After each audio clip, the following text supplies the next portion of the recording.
Hello guys, कैसे हैं आप सभी। तो होप आप सभी अच्छे होंगे। और आज हम लेके आए आपके लिए MCQs of geography grid latitude and longitude. तो एमसीक्यू भी बहुत ही इंपॉर्टेंट होने वाले हैं। आपके एग्जाम में 10 नंबर के एमसीक्यूज आएंगे ही आएंगे, और यूनिट टेस्ट भी होने वाला है, फिर हाफियरली एनुअल, सबके लिए बहुत ही इंपॉर्टेंट है भैया MCQs.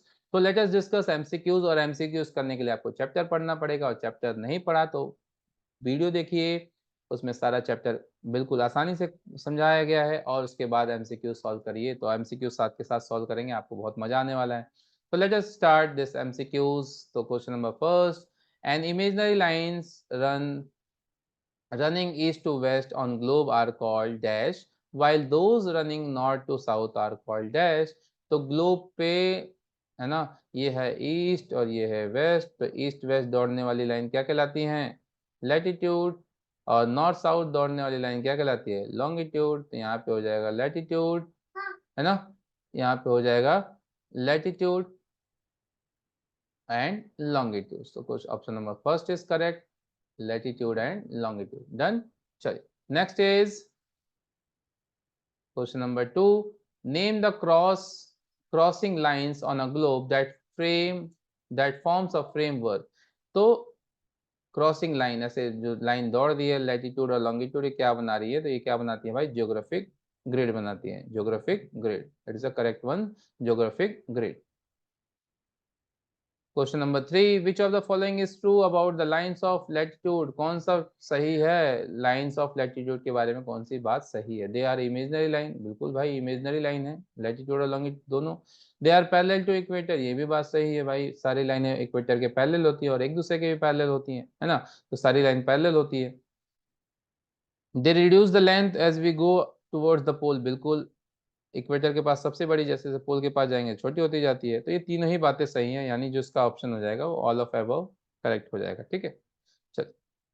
Now which of the following is true about the lines of longitude. Longitude के लिए कौन सी सही है? तो they parallel to prime meridian, they runs parallel to prime meridian, बिल्कुल सही बात नहीं है भैया। तो लॉन्गिट्यूड पैरेलल नहीं होती हैं, इक्वल जरूर होती हैं लेकिन पैरेलल नहीं होती हैं। तो ये पैरेलल नहीं है, तो ये ट्रू नहीं है। तो यही हो जाएगा सही आंसर। ठीक है। दे आर फुल सर्किल, तो बिल्कुल फुल सर्किल बनाती हैं। दे आर 60 डिग्री, तो ये 60 डिग्री वन वन के इंटरवल में है। और ऑल ऑफ द अबव नहीं होगा। तो the correct one is they runs parallel to prime meridian, ये ट्रू नहीं है। Which of the following is true, ये ट्रू नहीं है। ठीक है।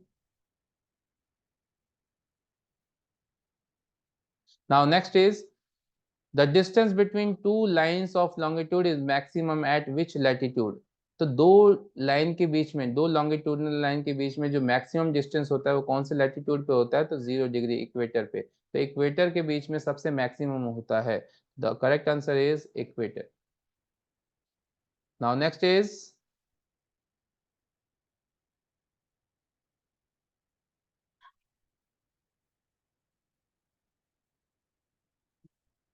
अर्थ has been divided into how many time zones. तो कितने टाइम जोन्स में अर्थ डिवाइडेड है भाई? 24 टाइम जोन्स में अर्थ डिवाइडेड है। What is the standard time? Standard time क्या है? Uniform time based on a central meridian, this is the correct one. This is the standard time, uniform time based on a central meridian. ठीक है। Now next is question number 8,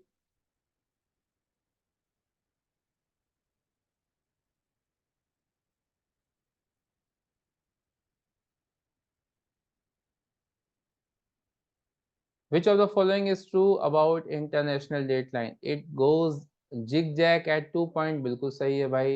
zigzag, 2 point के बीच में zigzag होता है, because कि कोई confusion ना हो डेट चेंज करने में, है ना। Suppose 180 degree international date line है, तो यहाँ से अगर कन्वर्ट कर रहे हैं तो यहाँ से और यहाँ टाइम में यहाँ डेट बदल जाएगी। और सपोज कोई अपोजिट जा रहा है तो ये प्रॉब्लम हो। तो इस प्रॉब्लम को दूर करने के लिए 2 पॉइंट के बीच में जिगजैग बनाया गया है, जिससे कि इंटरनेशनल डेट लाइन में प्रॉब्लम ना हो।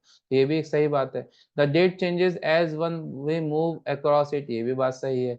It is opposite to the prime meridian, ये भी बात सही है। तो तीनों ही बात सही है, यानी सही कौन सा हो जाएगा? ऑल एफ अबव हो जाएगा। A great circle is a circle drawn on the surface of a sphere with radius, के रेडियस के बराबर है, तो equal to the radius of sphere.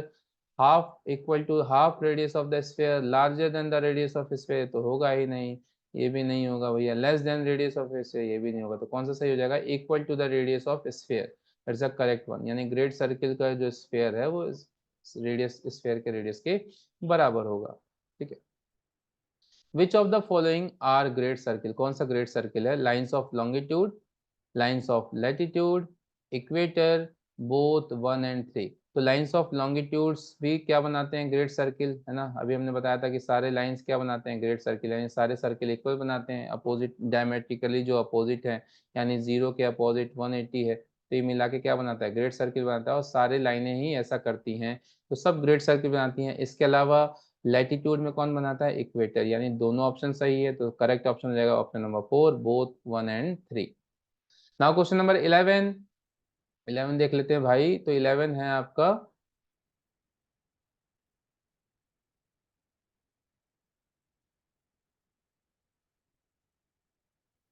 In which hemisphere for latitudinal length of radius is circle is half. ठीक है। In which in each hemisphere for which latitude of the length of the circle is half length of equator. Equator से आधा होगा। ठीक है। Equator से आधा होगा हेमिस्फीयर में। तो इक्वेटर से आधा कौन होगा भैया? 60 डिग्री होगा। कौन होगा? 60 डिग्री इक्वेटर से आधा होगा। Now question number 12, the total number of parallel latitude are 181। ठीक है। तो 181 the correct option. The poles are located at what angular distance from the equator. Poles कितने पे भैया? तो 90 डिग्री पे हैं पोल्स। ठीक है। पोल्स कितने पे हैं? 90 डिग्री पे। Question number 14, the length of equator is equal to, length equator की लेंथ कितनी है? जो ग्रेट सर्किल बन रहा है चारों तरफ, इसकी लेंथ कितनी है?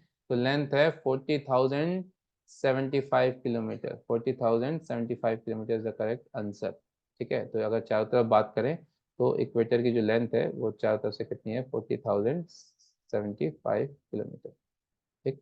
चलिए, which of the following is heat zones are correct? Frigid zone 66 to 66 degree to 66 degree south, ये करेक्ट नहीं है भैया। तो फ्रिजी जोन क्या होता है? 66 degree north to 90 degree north and 66 degree south to 90 degree south, ये होना चाहिए, ये तो करेक्ट नहीं है। Temperate zone 90 degree north to 90 degree south, ये भी करेक्ट नहीं है। Torrid zone 23 degree north to 23 half degree south, that's a correct. ठीक है। It is a tropic of cancer and tropic of Capricorn, इसके बीच में जो जोन है वो टोरिड जोन है। ऑल ऑफ द वो सही नहीं है, तो correct option is option number 3, torrid zone between 23 and half degree north to 23 and half degree south. So this is all about the MCQs। ये मैक्सिमम MCQs थे इस chapter के। इसके अलावा भी बहुत सारे MCQs हैं, हो सकते हैं। तो अगर आपको कुछ प्रॉब्लम हो रही है MCQs में, तो आप कमेंट बॉक्स में अपने प्रॉब्लम्स को शेयर आउट कर सकते हैं। Definitely I will answer. ठीक है। तो बने रहिए हमारे चैनल के साथ, और चैनल को लाइक शेयर और सब्सक्राइब जरूर कर दें। Thank you and have a nice day.